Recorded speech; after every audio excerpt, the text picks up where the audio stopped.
Hello, and welcome back to Venus Rising. I'm your host, Callie Fell.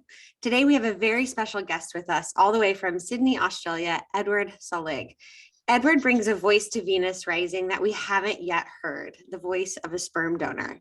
Edward works as a town planner for local government in Sydney, and part of his work is creating new neighborhood parks in established areas. He has successfully created a new park dedicated to each one of his offspring, and one day he hopes to push them in a swing. Welcome to the show, Edward. Thank you. Awesome. Yeah, thank you so much. I really appreciate you taking out the time and managing the time zone changes. And being here with us. This is an important voice that we haven't had on the show yet, 3 seasons, and we haven't had a sperm donor. We've had donor conceived children. We've had mothers who've used sperm donors. But so you bring a really important voice. So I really do appreciate you coming on the show. I'm pleased to be here. Yeah. So let's dive right in, shall we? What made you decide to become a sperm donor? Let's kind of start back from the beginning. How did you find out about it and what drew you to it? Well, I grew up in an era of IVF conception, so it wasn't necessarily new science when I was a teenager, but I certainly can remember stories about donor-conceived children.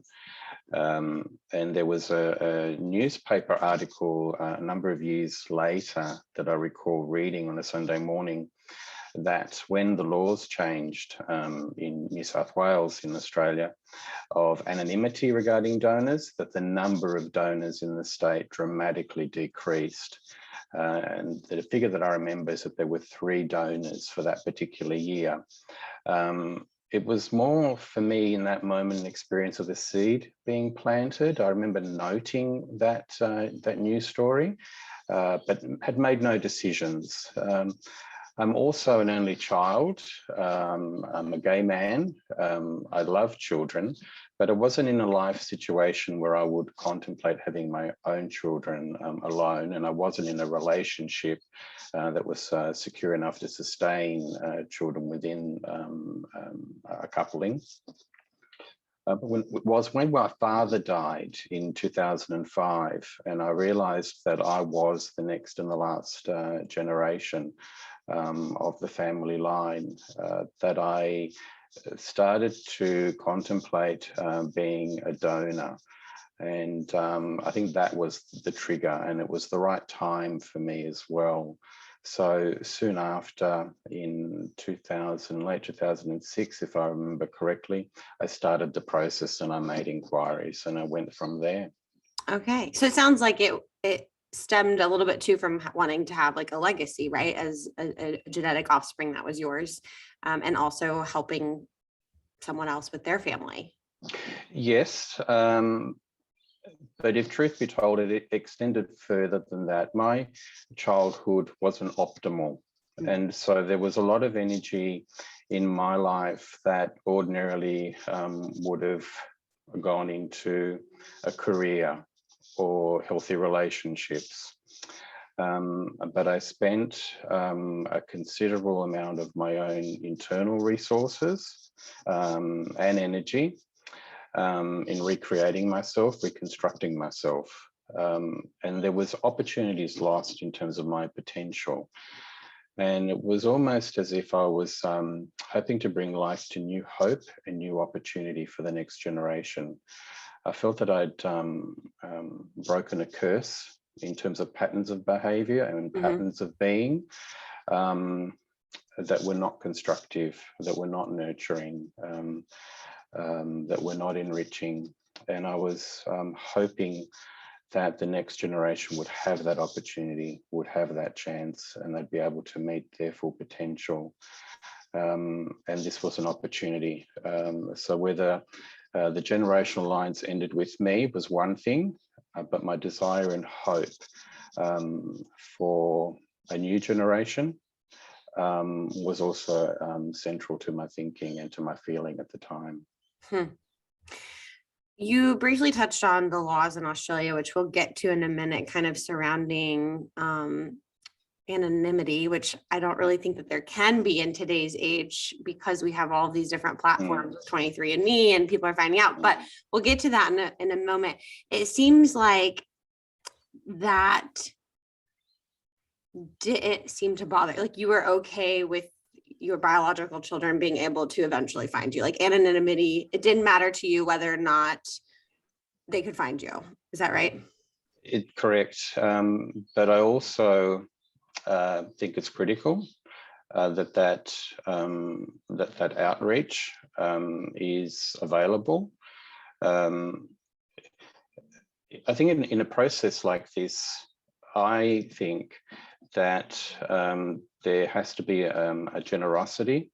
Your decision needs to be well considered. And I knew there was going to be consequences. The consequences were the desire for contact or the desire not to have contact. So it's a two-way street. I would like to meet each and every one of the offspring that are born, but it's not guaranteed. Right. And I knew that it always had to be their agenda. It always had to be their desire. It always had to be their want and their need. So from my perspective, the sperm donor very much sits on the outside, on the periphery. There is no direct experience. There is no baby photos. There are no childhood drawings. It's very much a mystery of what happens and where the child is and what is happening to the child and if the child is okay. There are times at Christmas or on a sunny summer's day that I think about, what my children are doing. I know their sex, I know their age, what month and year they were born. Okay. So when the first day of school news stories come out, that there's a triggering in me of, this is their special day. I imagine what type of day it'll be for them.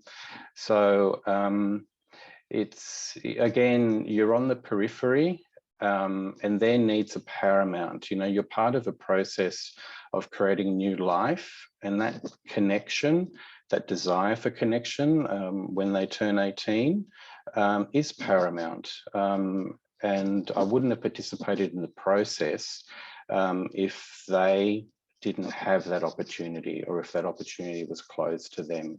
So I'm pleased that in the Australian context, it's no longer an option to have that anonymity, that they are able to make that contact. It's critical. Yeah. So let's just jump there because we're talking about it already. I recently watched a documentary called Finding My Father, What Are the Rights of the Donor Conceived Child? And that featured Dr. Lauren Burns. And she had created a previous document, and she was part of this legislation you're talking about of children being able to find their donors when they turn 18, because before it hadn't been that way. And they were struggling, the donor conceived population was struggling because they weren't even aware of some of their medical health,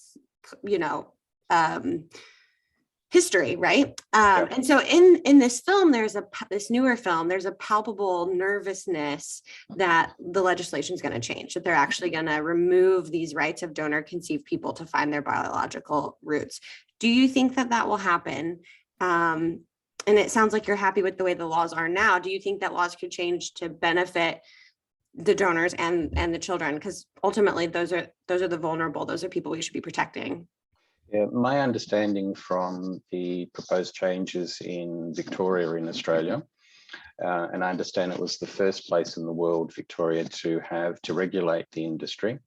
My understanding is the changes mean increasing the number of families that can be recipients and therefore offspring, and also making it easier to obtain sperm donation from external countries without necessarily the rigor in place that any potential offspring could find their donors.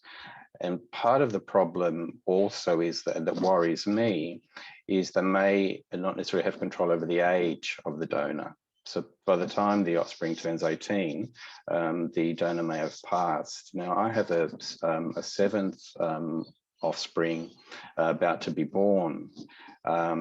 It does concern me that when the time for contact is there, I'll be in my 70s, early to mid 70s. I hope to be alive, but there's a real issue that if there isn't the controls and the checks in terms of allowing the contact, and if there's any anxiety that's developed in relation to how many offspring there could be, I think front and center must be the consideration of not the industry and not even of people wanting to have children through the IVF process. It's about the rights of the offspring. And I think we really need to listen to those voices and those concerns. And if there's any doubt, things should not be rushed. Things should absolutely be well considered. Right. And the first group, and I feel like we're finally getting to hear from donor conceived people. Like we're finally getting kids who are now old and who are now adults, who are now old enough to kind of talk about these matters and talk about their experience. So I agree. We definitely need to be listening to those voices. In Australia, from what I understand, and please correct me if I'm wrong, and I know it's different, kind of like the United States, it's kind of like a patchwork of laws depending on where you are, but there's a limit, or supposedly there's a limit to how many children can be born from a donation. But I interviewed back in season 2 a lady who used a sperm donor to have her daughter, and she found out that her daughter has over 100 siblings, and that's really been hard on her. And and in their story, her daughter's still a minor, so we won't go into that. But are you under that impression? Are those laws, is regulation being followed, or? Well, given that the industry is regulated, private arrangements are private arrangements, but in terms of the industry, my recollection was that it was up to 5 families that could obtain the donation, and it's cut off there. So in my circumstance, there are 3 families. So the one family has an only child, a boy. The second family has a boy, girl. And the third family has a boy, girl, girl. And I'm not sure where number 7 fits in, whether that's a new family or within that 3 family structure. But I think containing it to the number of families, in terms of also concern whether offspring meet and have a romantic connection by chance. The chance is there, the probability is there, stranger things have happened. I think keeping the number of families small is very important. Something else that I am hoping for and acknowledge is that through the 3 separate families in my situation, those offspring may or may not have a relationship. And for some of them, having that relationship with each other may be very important. So I can understand the anxiety of 100 offspring. It's not to say that all 100 will be active in your life or pursue you, but I think the opportunity for forming deeper connections among the offspring is also a critical opportunity or component of the unique situation of being a donor-conceived child. And it's almost, if not as equally important as their desire maybe to meet their donor. So yeah, I think when we pursue donor conception from a central point of people as opposed to profit as the motive, I think we'll always do well.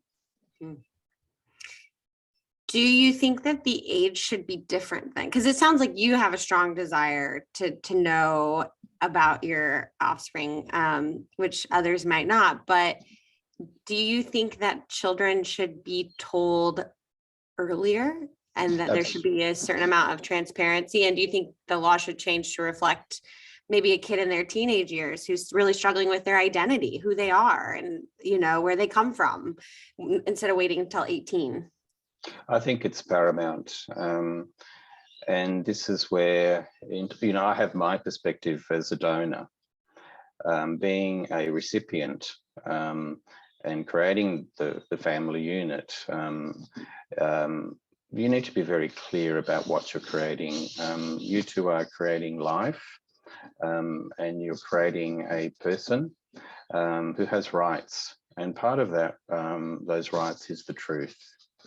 Um, Nurture, nature are equally important. So what I bring to the table is my donation. And with that comes genetics. Behind me are pictures of my mother and my father. I'm very clearly more physically aligned to my father, but I have characteristics of my mother, which are quite strong. So within that child, there will be elements of behavior, of values, of physical appearance, which won't make sense in a family unit where the father is not the natural father. The love is there, the nurturing is there, the care is there. In my situation, I have a strong feeling that the recipients are single women or lesbians. Because when it came to marital status, I said that I was not legally able to be married, rather than saying that I was single. And it was very, for the astute person, didn't take much to work out, what that meant. Sure. Now, the laws have since changed in Australia. But in my situation, should the offspring, and I think the probability is high that they have a mother or two mothers, I think that that desire is also very strong, and it won't be so ambiguous. Who is this my real dad? Because dad won't exist in a physical form. But it is important. I think honesty is there. Children also have a sixth sense. I formed a relationship with a donor child in Florida, and at a very young age, he's quite astute. And at a very young age, I recall 12, he noticed that there were physical differences that didn't make sense between himself and the rest of the family. And sure enough, later in life, he found out that he was donor conceived. Now, no matter who you are, that can bring a range of different responses. And there needs to be caution exercised. What is the right age? I think at the stage where a child is able to understand, able to know, and not be confused about what's going on. I do think it's a betrayal. I think it's a betrayal of the child's right to know, and also to give the opportunity of assurance, that, this daddy didn't make you, but this daddy loves you very much. And to even create the opening for, and one day you may meet your real daddy. Who knows? He may be thinking of you.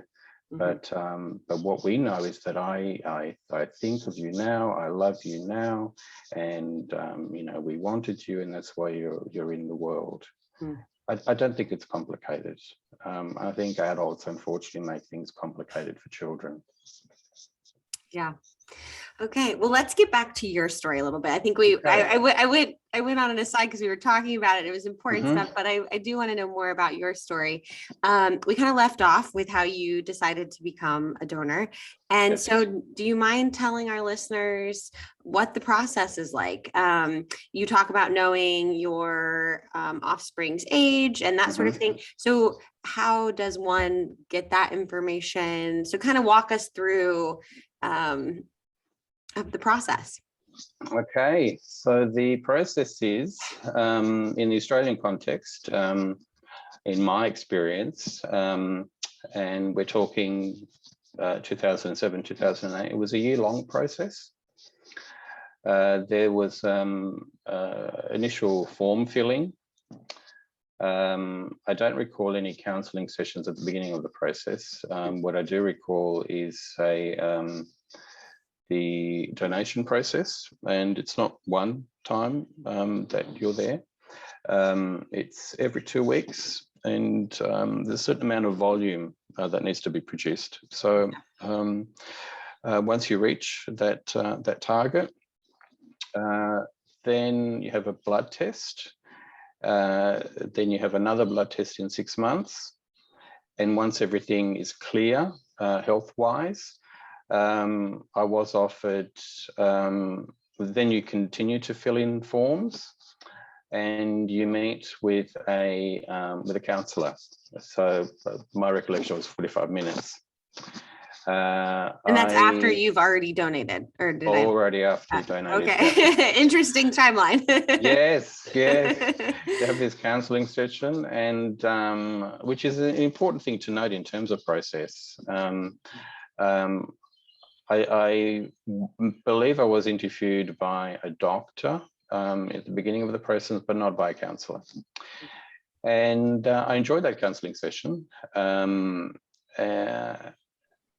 And on the form, at the same time as this counselling session, the final form, there is a question. And the question is there a message that you want to give to any potential offspring?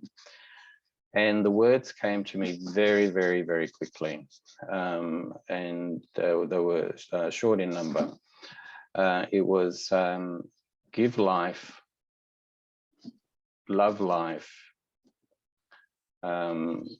It was give life, love life. The words have actually escaped me. Live life, love life, give life. That's what it was. And it was very clear. And I think really it was, in a nutshell, what my motivation was, what my life philosophy was, and also what my hope was. If I have any hope for the offspring, it's that they are generous of heart.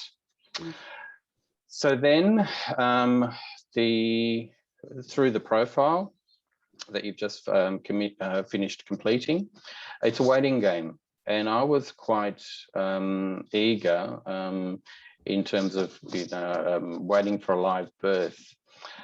So once a year, you're contacted by the clinic to make sure that your contact details are still correct. And you're also asked if there've been any health events. So there was a yearly trigger where you'd receive an email, but about every 3 months initially, I'd send an email, keen to hear if there was any news of any pregnancy. And 5 years passed before I received news, and it happened to be on my birthday. Oh, yeah, that I just sent this random email, and normally it takes maybe a couple of days to get a reply. So I was at work and I sent an email in the morning, and within an hour I'd received a reply with the news that there was a baby boy who was born in September of 2012, and I was elated. My heart just filled with joy. I can't begin to just describe the experience. Everybody in the office knew, and they were very, very happy for me. And but I will never forget that moment of joy, that the moment had arrived and that there was life out in the world. But little did I know that there had been a girl born in August, so a month earlier. But it's up to the recipients to advise the clinic of the birth, and they had been delayed in advising of the birth. So initially I thought I had this son, and then soon after found out that there was also a daughter. So the two of them are very close in age. And then after that process, there was news of other births. And with the sixth birth, a girl, and I've named them all until I find out their real names. The sixth girl, Elizabeth, I anticipated her birth for some reason. Normally it's a guessing game, is it yes or is it no? But I sent this email and I knew she had been born. I wasn't given notice of a pregnancy, but I knew she'd been born, and sure enough, my feeling, had been confirmed. So, that's the process. About a year in the making and from start to finish. And some occasions, I suppose it could be more efficient. It could be 9 months.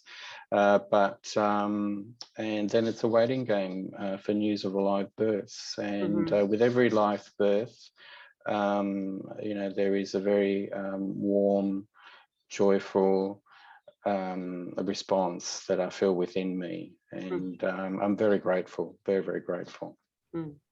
So, but it doesn't sound like, I mean, for someone who wants to know, it sounds like the process to find out is a little like hit or miss, as far as like the family has to then tell the agency, and the agency may or may not send you a timely email.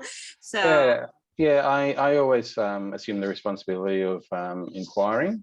okay. And I think the vibe that I get from the emails that come back is that there's a lot of joy in the agency when they reveal the news, Sure. No, I've always assumed the responsibility of asking, and they've been upfront. So the limitations are the sex of the child, the month of the birth, and the year, Gotcha. and the family structure. And it can be a little bit hit and miss. It's not necessarily an automatically generated piece of news that you receive. Yeah. So I know that they have the registry, right, that kids can access at 18, but are you involved in any of the other like third party 23andMe? Because your offspring are still pretty young. Yes. But eventually, I mean, is that something that you would open the door to using those as well, or? Yes, I have. I have participated in one of the bigger ones, and Ancestry. But because I know that my donation is happening within a regulated industry in Australia, unless there's some offspring that have resulted from my father, for example, the chances that I'll be connecting with people directly related to me overseas, zero. But also it's interesting to know just generally in terms of your genetic makeup, and what was very confirming was where my genetics comes from. And it's very much defined to a region of Europe, which is also important for offspring to know. Primarily, I come from the Istrian Peninsula in Croatia, which borders Italy, and was at a crossroads from Europe and Asia. And my mother is Slovene on her paternal side, also from the border area of Italy. When I have visited there as a child and as an adult, I very much feel connected to land and place. It's in me. I am Australian by birth. I'm born on Gadigal land, traditional owners of the land in part of Sydney where I was born. But I know my origins are elsewhere. And I think for donor conceived children, there will be a physicality that's different, even though I was born in Australia. I get asked the question, where are you from? And I make reference to the name of the hospital that I was born, but I know what they're asking. You know, the DNA is on my face, it's in my skin. So I think donor conceived children also have that intrigue about, why do I look the way that I look? That may not necessarily be like their mother or their other siblings. Yeah, that's important too, you know. The generations that you're tied to, you know, the ones that are over my shoulder, the stories. I have a whole lot of series of framed photos from the 20s and 30s. You know, when I'm gone, they'll be of no value to anyone else in Australia, but I've had them framed and I've had them kept because I'm handing down the story, the generational story, potentially to the donor offspring. In terms of the process of donation, in Australia, you paid for incidental expenses. You know, it could be car parking, could be fuel, whatever the case may be. So I was given 2 checks of $200. Now, I never cashed those checks, but I've had those checks framed for the first 2 offspring that come to visit me. I want them to know that in terms of my motivations, this was an incidental offering in terms of expenses, but it was never about money. You know, it was about life. It was about opportunity. It was about identity. It was about living life, loving life, giving life. I want them to understand that was the motivation, that they matter, and most importantly, that they matter to me, whether they come to connect with me or not. You know, I wish them well and I hope the best for them. Yeah, that's very, very thoughtful and very considerate. I can't imagine that every sperm donor is as thoughtful as you are, but I would hope so. If there were people maybe listening, young men, who are considering being a sperm donor, maybe outside of Australia, we're in the, I'm in the United States, so very unregulated here. It's kind of it's an interesting, I call them big fertility. I think that they don't really care so much about the people that are made rather than the profit. So it's very different. But would you have any words of wisdom or insight to anyone who might be considering this? Yes, find yourself a reputable agency. Be clear on your motivations. I think part of being a donor is the recognition that you take the back seat in the process. You're very much in the shadows. So, you know, be willing to be generous without necessarily, you know, something for you, but be aware of the consequences of what you're doing, that you are creating the opportunity for new life. I very much, part of my personality is mentoring younger people. And I love it when younger people, particularly in the workplace, gravitate towards me. It's be prepared to be that mentor, be prepared to be an additional life force that's giving, that's nurturing. They will always be your children, you know, to death do you part. And there is a role. You won't be involved necessarily in the upbringing to adulthood, but you can certainly be an influence for the rest of their lives. And be prepared for love and be prepared to love. That's very important. You know, I'm looking forward to the embrace. I'm looking forward to holding them. I'm looking forward to seeing them. I'm looking forward to hearing them. I'm looking forward to understanding them and watching them change and grow. But again, it's their agenda.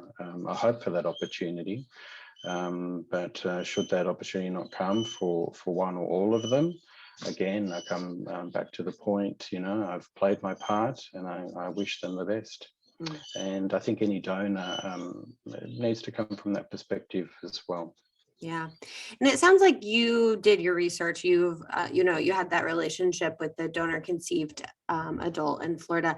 Would you recommend that anyone, you know, kind of considering this, listen to those donor voices, or donor conceived voices? Yes, I think it's important to be informed. I personally didn't do any research. I just went with the process. I knew what motivated me, but it was after, with the advent of YouTube, etc., that I had a desire to see what's out there in terms of donor conception. There's a lot of stuff out there which is, you know, personal stories. But there was a particular YouTube clip that involved the interview between two donor-conceived males that I happened to wake up to at 2 o'clock in the morning. And there was an authenticity in the exchange and in the story and in the journey. And that's how my connection with this donor-conceived man happened. I emailed him. But I think listening to stories, different types of stories, trying to get a broad overview of what the challenges, the struggles, the hopes, the aspirations are in donor-conceived children in the context of where you are.